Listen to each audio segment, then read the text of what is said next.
नमस्कार, आप देख रहे हैं खेल समाचार। मैं हूं सुचित्रा। सबसे पहले एक नजर इस वक्त की खेल सुर्खियों पर। ताशकंद में चल रही विश्व बॉक्सिंग चैंपियनशिप में आज दीपक, हुसामुद्दीन और निशांत देव खेलेंगे अपने अपने सेमीफाइनल मुकाबले।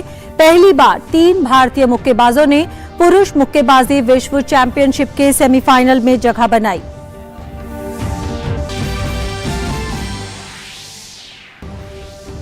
इंडियन प्रीमियर लीग में आज गुजरात टाइटंस और मुंबई इंडियंस की टीमें होंगी आमने सामने। मुंबई के वानखेड़े स्टेडियम में दिखेगा गुजरात के किफायती गेंदबाजों और मुंबई के विस्फोटक बल्लेबाजों के बीच रोमांचक मुकाबला।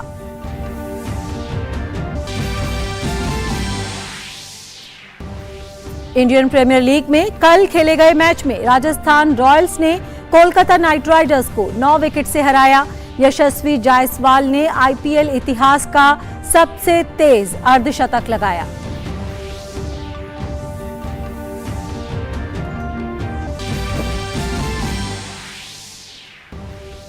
और यूरोपा लीग में सेमीफाइनल के पहले लेग में यूवेंटस और सेविया ने 1-1 से ड्रॉ खेला। अगले गुरुवार को खेला जाएगा दूसरे लेग का मुकाबला।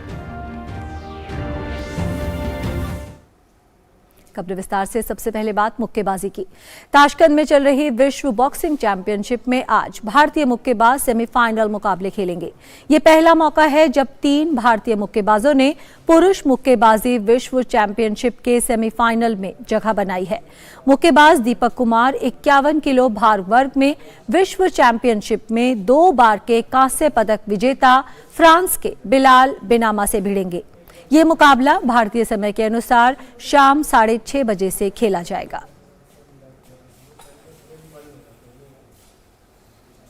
मोहम्मद हुसामुद्दीन आज होने वाले 57 किलो भार वर्ग के सेमीफाइनल में क्यूबा के सैदिल होर्ता के खिलाफ रिंग में उतरेंगे। ये मुकाबला भारतीय समय के अनुसार शाम 7 बजे से खेला जाएगा।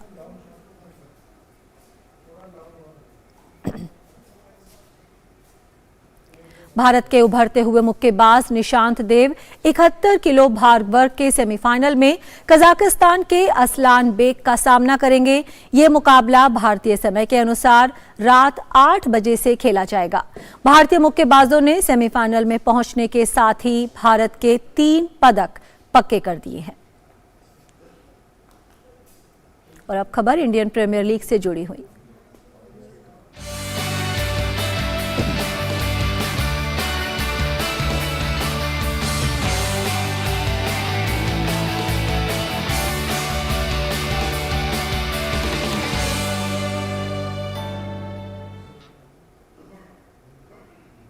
इंडियन प्रीमियर लीग में आज गुजरात टाइटंस और मुंबई इंडियंस की टीम आमने सामने होंगी। ये मुकाबला मुंबई के वानखेड़े स्टेडियम में खेला जाएगा। आज खेले जाने वाले मुकाबले में गुजरात की कोशिश जीत के साथ शीर्ष पर अपनी स्थिति को मजबूत करने की होगी। वहीं मुंबई इंडियंस की टीम जीत हासिल कर प्लेऑफ में जगह बनाने की अपनी उम्मीदों को बरकरार रखना चाहेगी। इंडियन प्रीमियर लीग में आज शाम खेले जाने वाले मैच में गुजरात टाइटंस का सामना मुंबई इंडियंस से होगा। ये मैच मुंबई के वानखेड़े स्टेडियम में खेला जाएगा। वानखेड़े स्टेडियम की पिच को बल्लेबाजों के लिए स्वर्ग माना जाता है। ऐसे में हो सकता है कि टॉस जीतने वाली टीम पहले गेंदबाजी करना पसंद करे। इस मैच में गुजरात के गेंदबाजों और मुंबई के बल्लेबाजों के बीच मुकाबला देखने को मिलेगा। मुंबई इंडियंस ने अपने पिछले 3 मुकाबलों में 200 या ज्यादा बड़े लक्ष्य का आसानी से पीछा किया है। वहीं गुजरात टाइटंस ने पिछले 3 मुकाबलों में अपनी विरोधी टीम को 130, 118 और 171 पर सीमित किया है। तो कुल मिलाकर आज के मैच में ताकतवर बल्लेबाजी और किफायती गेंदबाजी के बीच मुकाबला दिखेगा। अपने पिछले मैच में मुंबई ने रॉयल चैलेंजर्स बेंगलोर के खिलाफ 200 रन के लक्ष्य को 17 ओवर के अंदर हासिल कर लिया था। सूर्य कुमार यादव टीम के लिए शानदार प्रदर्शन कर रहे हैं।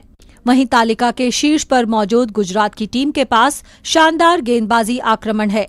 मोहम्मद शामी और राशिद खान के अलावा तुषार देशपांडे भी बढ़िया गेंदबाजी कर रहे हैं। सीजन में पिछली बार जब ये दोनों टीमें मिली थी तो गुजरात ने 208 रन के लक्ष्य का पीछा कर रही मुंबई इंडियंस को 9 विकेट पर 152 रन पर सीमित कर दिया था। आज के मुकाबले में मिली जीत से गुजरात टाइटंस का शीर्ष 2 में बने रहना तय हो जाएगा।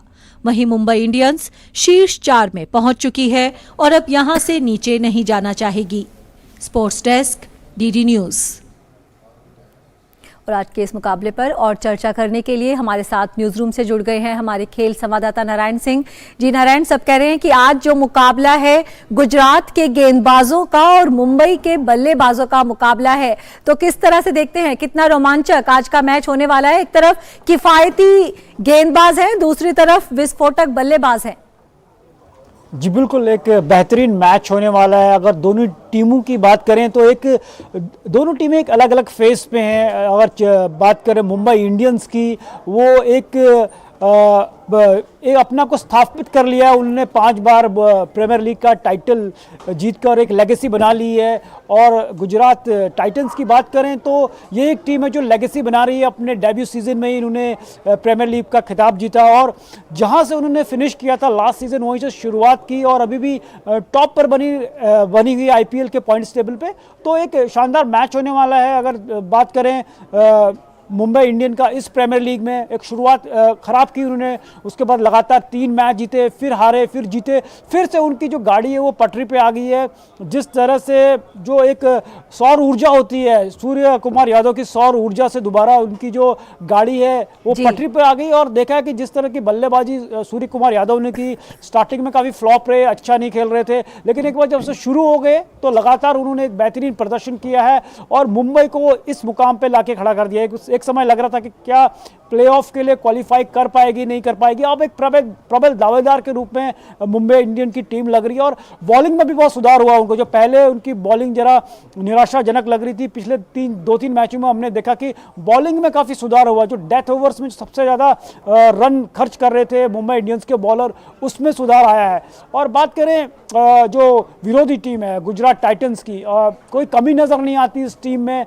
जिस तरह का ओपनिंग ऑर्डर है, शुभमन गिल बेहतरीन शुरुआत दे रहे हैं, रिद्धिमान सहार भी जो शुरू में छोटा छोटा कंट्रीब्यूशन दे रहे थे, अब एक बड़ी पारी खेलकर उन्होंने भी बता दिया कि अब वो एक जो उनका ओपनिंग ऑर्डर है कितना पावरफुल है यहाँ पर।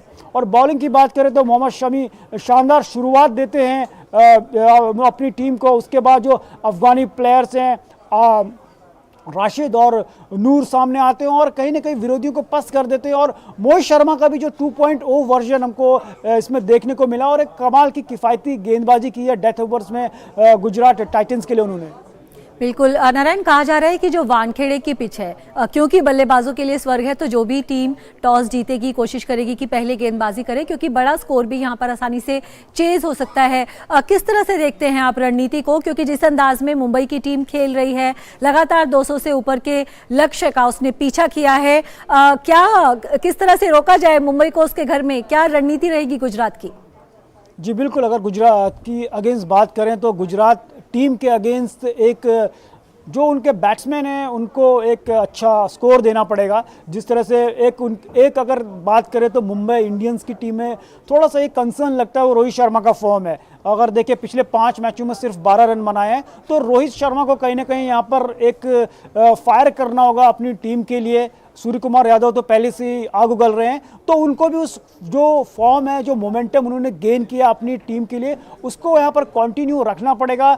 और जिस तरह से अगर बात करें, जिस तरह से मुंबई इंडियंस चेस करती है, अगर इस टूर्नामेंट में चेस करके जीतने वाली टीमों का अगर बात करें तो सबसे ऊपर गुजरात टाइटंस है। 81% उनका विनिंग परसेंटेज हो जाता है जब वो चेस करते हैं। और दूसरे नंबर पर है मुंबई इंडियंस, 70 का उनका विनिंग प्रतिशत होता है जब वो चेस करते हैं। और उन्होंने 200 प्लस का जो चेस किया है इस टूर्नामेंट में, तो दिखाता है कि चेस करने में कितने माहिर हैं, क्योंकि बैट्समैन काफ़ी सक्षम हैं मुंबई इंडियंस के। और कहीं ना कहीं जो उनके बॉलर्स अगर पहले बैटिंग करते हैं जी, तो मुंबई इंडियंस, तो फिर बॉलर्स के लिए मुश्किल हो सकता है, क्योंकि जो बॉलिंग थी उनका वीक पॉइंट था। लेकिन हाल फिलहाल के कुछ मैचों में काफ़ी बेहतरीन प्रदर्शन किया है उन्होंने।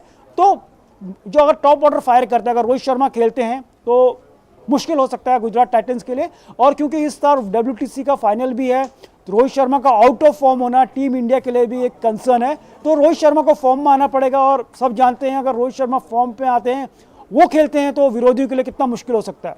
जी बिल्कुल नारायण, आप बने रहिए हमारे साथ। हम कल खेले गए मुकाबले पर भी आगे आपसे चर्चा करेंगे। नजर डाल लेते हैं कल जो मैच खेला गया था उस पर। इंडियन प्रीमियर लीग में कल खेले गए मुकाबले में राजस्थान रॉयल्स ने कोलकाता नाइट राइडर्स को 9 विकेट से हरा दिया। कोलकाता नाइट राइडर्स ने पहले बल्लेबाजी करते हुए निर्धारित 20 ओवर में 8 विकेट के नुकसान पर 149 रन बनाए थे। 150 रन के लक्ष्य का पीछा करने उतरी राजस्थान की शुरुआत धमाकेदार रही। यशस्वी जायसवाल ने आईपीएल के इतिहास का सबसे तेज अर्धशतक लगाया और टीम को 14वें ओवर में ही जीत दिला दी। संजू सैमसन और यशस्वी जायसवाल की शतकीय साझेदारी देखने को मिली। यशस्वी ने 47 गेंद में 98 रन की नाबाद पारी खेली। उन्होंने 13 चौके और 5 छक्के लगाए।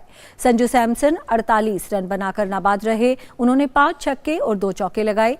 टीम के लिए युजवेंद्र चहल ने घातक गेंदबाजी करते हुए 4 विकेट लिए। इस जीत के साथ ही राजस्थान की टीम अंक तालिका में तीसरे पायदान पर आ गई है।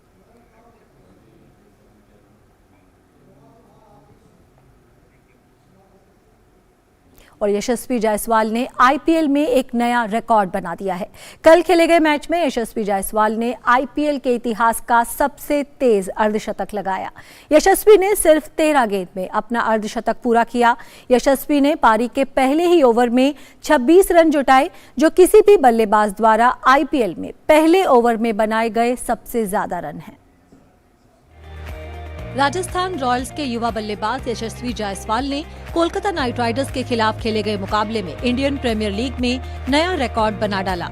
यशस्वी जायसवाल ने इंडियन प्रीमियर लीग के इतिहास का सबसे तेज अर्धशतक लगाया। यशस्वी ने मैच में शुरुआत से ही आक्रामक रुख अपनाया। यशस्वी जायसवाल ने पारी के पहले ही ओवर में 26 रन जुटाए, जो आईपीएल में एक नया रिकॉर्ड रहा। यशस्वी ने कप्तान नीतीश राणा द्वारा फेंके गए पारी के पहले ओवर की 6 गेंद पर 6-6-4-4-2-4 यानी कुल 26 रन जुटाए। राजस्थान रॉयल्स ने दूसरे ही ओवर में जोस बटलर का विकेट खो दिया था, लेकिन यशस्वी के खेल पर इसका कोई असर नहीं दिखा। यशस्वी ने सिर्फ 13 गेंद में अपना अर्धशतक पूरा किया।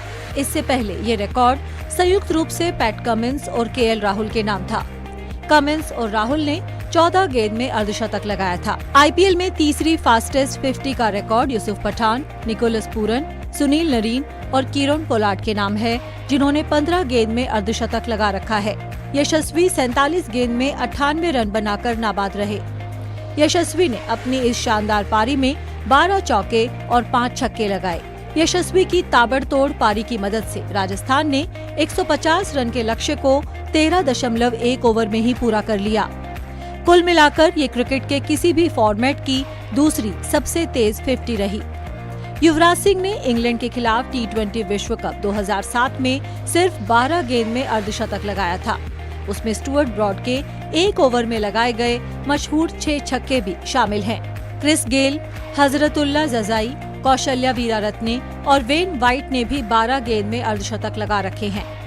यशस्वी जायसवाल रॉयल चैलेंजर्स बेंगलुरु के कप्तान फैफ डुप्लेसी के बाद आईपीएल 2023 में 500 से ज्यादा रन बनाने वाले दूसरे खिलाड़ी बन गए हैं। इंडियन प्रीमियर लीग में यशस्वी जायसवाल का शानदार प्रदर्शन देखने को मिल रहा है। ये 21 वर्षीय बल्लेबाज सबसे ज्यादा रन बनाने वाले बल्लेबाजों की सूची में दूसरे स्थान पर है। अपने शानदार स्ट्राइक रेट के साथ यशस्वी जायसवाल राष्ट्रीय टीम के दरवाजे खटखटा रहे हैं। Sports desk, DD news.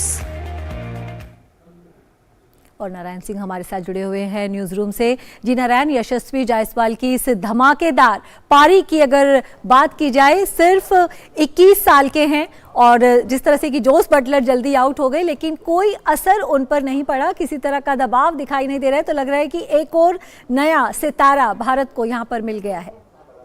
जी बिल्कुल, अगर भारतीय क्रिकेट में बात करें तो इस आईपीएल में काफ़ी ऐसे जो यंग प्लेयर्स थे, अनकैप प्लेयर थे, जो कमाल उन्होंने किया है। तो इससे लगता है कि भारत का क्रिकेट कितना उच्च स्तर का है और आने वाले जो ये यंग प्लेयर्स हैं, भारत के जो इंटरनेशनल टीम है जो इंडिया के लिए खेलती है, वो लगभग कह सकते हैं कि इन्होंने वहाँ के लिए भी टिकट बुक कर लिया है। आने वाले समय में कहीं ना कहीं चयनकर्ताओं की नज़र इन पे होगी।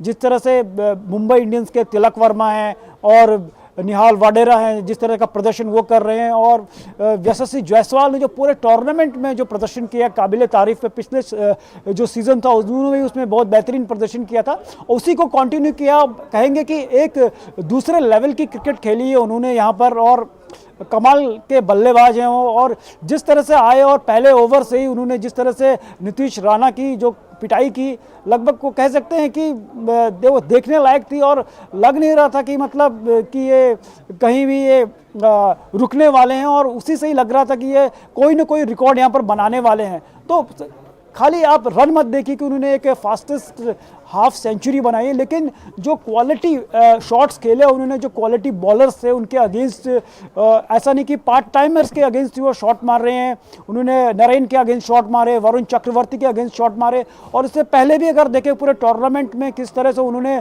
जोफ्रा आर्चर, मोहम्मद शमी, जो टॉप क्लास बॉलर है, वर्ल्ड क्लास बॉलर है, उनके अगेंस्ट ये 21 साल का लड़का इतने बेहतरीन शॉट खेलता है। तो दिखलाते हैं कि कितना इन्होंने अपने क्रिकेट को इम्प्रूव किया है, क्या इनका अभी इंटरनेशनल क्रिकेट में कद होगा। तो बहुत ही बेहतरीन पारी खेली, और कहीं ना कहीं आने वाले समय में चयन करता हूं कि नज़र इन पे होगी। जी बिल्कुल, चयनकर्ताओं की नज़र ज़रूर होगी। और जिस तरह से हमने देखा भी है कि सूर्य कुमार यादव ने भी आईपीएल में स्टार बनकर उभरे थे, लेकिन इंटरनेशनल क्रिकेट में भी उन्होंने वही अपना जो ब्रांड ऑफ क्रिकेट है वो बरकरार रखा। जिस तरह के शॉट्स के लिए आईपीएल में जाने जाते थे, उसी तरह के शॉट्स उनके इंटरनेशनल मैचेस में भी देखने को मिलते हैं। तो कितना ज़रूरी है कि इस वक्त जब अच्छी फॉर्म में नज़र आ रहे हैं यशस्वी जायसवाल, जिस वक्त उनका जो कॉन्फिडेंस है वो अपने चरम पर है, कि जल्दी इन्हें मौका दिया जाए भारतीय टीम में। जी बिल्कुल, ये एक जब आदमी, जो कोई भी प्लेयर, कोई भी क्रिकेटर अगर जब जिस फॉर्म में हो तब उसको पिक कर लेना चाहिए, क्योंकि फॉर्म देखिए, ये कभी अच्छा खेलते खिलाड़ी, कभी फॉर्म में गिरावट भी आती है, लेकिन जब वो फॉर्म में अगर तब उसको मौका देंगे, कहीं ना कहीं उसका कॉन्फिडेंस भी ऊपर होगा और वो दिखेगा उसके प्रदर्शन में। तो चयनकर्ता अगर जिस तरह से आने वाली, अभी तो आईपीएल के बाद जो भी सीरीज़ होगी, तो कहीं ना कहीं चयनकर्ताओं की कोशिश होगी कि इस तरह से इस तरह के प्लेयर को टीम में शामिल किया। और हमने पास्ट में भी देखा है कि हमेशा चयनकर्ताओं ने खिलाड़ियों को मौका दिया है, तो कोशिश वो यही करेंगे कि इनको भी मौका दिया जाए, क्योंकि भारतीय क्रिकेट में भी टैलेंट का इतना बड़ा पूल है। इस आईपीएल में हमने देखा कि इतने टैलेंटेड प्लेयर्स हैं, वो कहीं ना कहीं दर्शाता है कि चयनकर्ताओं के लिए भी एक मुश्किल हो जाती है कि मतलब जब इतना टैलेंट पूल आपके लिए होता है, वो किसको लें किसको न लें। लेकिन कह सकते हैं कि पूरी नज़र होगी चयनकर्ताओं की इन पे, और कोशिश करेंगे कि अभी वो फॉर्म में है, आने वाला जो भी टूर्नामेंट में उनकी कोशिश रहेगी कि इनको जगह दें। और क्योंकि जिस तरह का ये फॉर्म है, कहीं ना कहीं भारत को ये मदद ही करेगा कि अपना जो इंटरनेशनल क्रिकेट में जो अपना स्तर और आगे बढ़ाए। जी बिल्कुल नारायण, उम्मीद है कि जल्दी ही मौका मिले यशस्वी को भारतीय टीम में। बहुत बहुत शुक्रिया इस तमाम चर्चा के लिए। ITTF स्लोवेनिया पैरा ओपन 2023 में पैरा टेनिस खिलाड़ी भाविना पटेल को कांस्य पदक से संतोष करना पड़ा। टोक्यो पैरालंपिक की रजत पदक विजेता भाविना को महिला एकल के सेमीफाइनल मुकाबले में चीन की झो यिंग के हाथों हार झेलनी पड़ी। इससे पहले खेले गए क्वार्टर फाइनल मुकाबले में भाविना दुनिया की नंबर 1 खिलाड़ी बोरिस्लावा को हराकर सेमीफाइनल में पहुंची थी। बाकू में चल रहे ISSF विश्व कप में भारतीय निशानेबाजों का शानदार प्रदर्शन जारी है। भारतीय निशानेबाज दिव्या और सरबजोत की जोड़ी ने 10 मीटर मिक्स्ड पिस्टल इवेंट में अचूक निशाना लगाते हुए स्वर्ण पदक अपने नाम किया। दिव्या और सरबजोत की जोड़ी ने सर्बिया की जोरोना अरुनोविच और माइकिश डामिर की जोड़ी को 16-14 से हराने में सफलता हासिल की। फाइनल में पिछड़ने के बाद भारतीय जोड़ी ने वापसी करते हुए स्वर्ण पदक हासिल किया।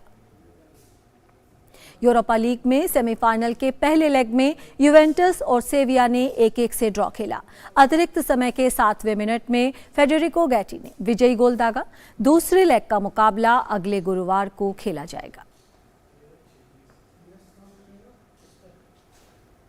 अंतर्राष्ट्रीय कुश्ती में भारतीय पहलवानों ने अपना दबदबा दिखाया और उसका फायदा देश के पहलवानों को भी खूब हुआ। लेकिन इन दिनों देश के नामी पहलवान भारतीय कुश्ती संघ के अध्यक्ष बृजभूषण शरण सिंह के खिलाफ धरने पर बैठे हैं। आइए आपको दिखाते हैं कि इस धरने के बारे में पहलवानों का क्या कहना है। आप देखिए ये रिएक्शंस और खेल समाचार में। फिलहाल इतना ही। हमारी पूरी टीम को दीजिए इजाजत। नमस्कार। अब तो ये राजनीतिक रूप ही ले चुका है, क्योंकि इतनी बार से हमेशा से ही हम कंपटीशन खेलते आ रहे हैं और फिर हमें तो ऐसा कभी महसूस भी नहीं हुआ और ना ही हमने कभी ऐसा देखने को मिला है। और फिर इसी वजह से धरने की वजह से हमारे सारे कंपटीशन जो हमारी लास्ट साल थी इसमें ये रद्द हो चुकी है, जिससे हमें बहुत नुकसान हुआ है। और फिर लास्ट साल थी, इस वजह से बहुत दिक्कतें आई हैं। और फिर हमारे घर के परिवार के सब इतना पैसा लगा रहे हैं, सब खर्च कर रहे हैं, इस वजह से बहुत ही ज़्यादा नुकसान। और कुश्ती को सबसे ज़्यादा है, क्योंकि हमारे सीनियर भी रहे हैं, हमारे सब बड़े रहे हैं, तो उन्हें भी पता है, उनके उसमें ही रहे हम भी। तो हमने तो अभी ऐसा कुछ सुना ही नहीं ब्रजभूषण शरण जी के खिलाफ। हम मिले हुए हैं कई बार, कैंप में भी अटेंड किया है, तब भी ऐसा कुछ महसूस ही नहीं किया। जब तक सक्सेस नहीं थी, जब तक तो इन्होंने कुछ भी ऑब्जेक्शन नहीं करा। और अब सक्सेस मिल गई है, सब कुछ नाम हो गया है, इतना सब कुछ हो गया है, तो अब इसके बाद इन्होंने प्रदर्शन शुरू करे हैं। अगर उन्हें उस टाइम पे ऐसा फील हो रहा था तो उन्हें सोचना चाहिए था, उस टाइम बोलना चाहिए था कि ये सब क्यों ऐसा हो रहा है, हमारे साथ ऐसा होता है। अगर वो उस टाइम मुद्दा उठाते तो शायद ये मतलब माननी भी जाती बात, ये तो मानने वाली ना बात है, क्योंकि इतने टाइम बाद ओलंपिक सब चीज़ में इनके मेडल हैं और अब तो सक्सेस है, अब सब कुछ है हाथ में, तो ये तो कुछ भी उठा सकते हैं। सन 2010 से मैं प्रैक्टिस कर रही हूँ और अभी तक तो मैंने ऐसा कुछ सुना ही नहीं और ना कुछ देखा। और सन 2015 से मैं कैंप अटेंड कर रही हूँ। मुझे सन 2023 चल रहा है, अब इस साल ही नहीं गई बस कैंप में, अन्य हर साल मैं कैंप में रही हूँ। नहीं, कुश्ती में तो बहुत बदलाव आया है, क्योंकि पहले तो 3 ही नेशनल होते थे, सब जूनियर, जूनियर और सीनियर, बस यही कंपटीशन होते थे। और अब तो पूरे साल के साल कंपटीशन रहते हैं। बहुत ज़्यादा बढ़ावा दिया नेताजी ने, कंपटीशन खिलाए हैं और बाहर भी गए हैं, हम भी गए हैं बाहर। ऐसा तो हमने कभी सुना ही नहीं। हम भी रहे हैं कैंप में और हमने ना कभी सुना ना कुछ हुआ। और क्योंकि सर यही काम है क्या सर के पास, क्या यही करते, शोषण कर रहे हैं लड़कियों के। इतने लड़कियां आती कहाँ से हैं, उनके लड़कियां या घर जाते हैं लड़कियों के साथ करने या कुछ, ऐसा हमने तो कभी देखा नहीं है, ना ही कुछ करा। इनके कंपटीशन क्योंकि अब इनके बस की तो रहा नहीं कुछ करना। अब सीनियर में जूनियर की लड़कियां आ रही हैं, छोटी छोटी भी खूब प्रैक्टिस कर रहे हैं, तो सारे निकल के बाहर आ रहे हैं। तो इनका अब इन्हें डर लगने लगा है छोटों से, क्योंकि अब ये न्यू सोच रहे हैं कि बस हम सीधा ओलंपिक खेल लें, छोटों से ट्रायल ही ना दें, ना हम नेशनल खेल लें, कोई कंपटीशन ना खेल लें, बस सीधा बाहर के लिए ट्रायल दें एक लड़की से फाइनल, बस वही लड़े हम। हाँ जी, खिलाड़ियों का मसला था, खिलाड़ी अपने आप सुलझाते, क्यों अगर जो ये बात गलत होती तो हम भी जाते साथ में। अगर जो ये बात सच है ही नहीं तो क्या करेंगे हम भी जाके, हम भी क्या सपोर्ट करेंगे जब हमारे साथ नहीं हुआ, या हमारे साथ की सीनियर लड़की बहुत है। हम भी सन 2015 से कैंप में रह रहे हैं, तो हमारे साथ नहीं कभी हुआ, नहीं कभी देखा। अगर जो ये बात गलत होती तो हम भी जाते। बहुत नुकसान हो रहा है। सबसे ज़्यादा हमारे पेरेंट्स हमसे इतनी उम्मीद लगाए बैठे हैं, हमारे कोच साहब हमसे सब इतनी उम्मीद लगाए बैठे हैं। नेशनल नहीं होगा तो कहाँ से हमारी प्रैक्टिस कहाँ से दिखाई देगी हमें? इतनी मेहनत करने का, इतना पसीना बहाने का, रोज़ सुबह शाम डेली कभी कुछ प्रैक्टिस के लिए क्या क्या नहीं करते हम। सुबह जल्दी उठना, प्रैक्टिस टाइम पे आना, सर हमारे पीछे आगे पीछे लगे रहते हैं प्रैक्टिस करवाने में। ये तो बेकार की बातें हैं सर, ऐसा है ही नहीं, बिल्कुल नहीं है सर, ये तो बेकार की बातें हैं, बस ये राजनीति है सारी। हमारे सर प्रैक्टिस करवाते हैं, बिल्कुल ऐसे रखते हैं जैसे एक गार्जियंस की तरह। बिल्कुल सर हमें प्रैक्टिस करवाते हैं, टेक्निक बताते हैं, बिल्कुल प्रैक्टिस पे ऐसे ध्यान रखते हैं जैसे एक पेरेंट्स हो। पहले ये सक्सेस हो गए हैं, अब ये जानबूझ के उठा रहे हैं, क्योंकि ये सक्सेस हो गए हैं, इन्हें सीधा ओलंपिक लड़ना है, नेशनल इन्हें नहीं लड़ना है। छोटे छोटे बच्चे अब काफ़ी अच्छी प्रैक्टिस करने लगे हैं, तो वो इनसे डरने लगे हैं। 30 सेकंड में, 5-5 सेकंड में हराते जाते हैं इन्हें, अच्छे पॉइंटों से हरा देते हैं, इसलिए काफ़ी डर रहे हैं ये सीधा ओलंपिक कि ये ट्रायल ना दे, सीधा नेशनल जाएं, ओलंपिक लड़ें, सीधा ट्रायल ना दे। इनका कहना आता है कि बालगढ़ में ही सबका कैंप लगे, लड़कियों का, कोई जिसमें शादीशुदा भी हैं, तो इनको ये लगता है कि सबका एक जगह ही कैंप लगे, लड़कियों का। नेताजी की बात बिल्कुल ठीक है, अलग अलग रहेंगे तो अलग अलग सम्यता, मतलब सारी प्रैक्टिस सब अच्छा सा हो पाएगा, बिल्कुल जब अलग अलग रहेंगे तो। सर इसमें बहुत नुकसान है, पेरेंट्स बहुत डरने लगे हैं भेजने में बच्चों को। अपने पेरेंट्स, मेरे खुद के पेरेंट्स कहते हैं कि वहाँ ऐसा होता है वैसा होता है। ये गलत बात है बहुत, जो ये कर रहे हैं धंधे पे जो बैठे हैं, ये बहुत गलत बात है और छोटों के लिए बहुत ही गलत बात है। उन पर क्या प्रभाव पड़ेगा ये सब कर रहे हैं।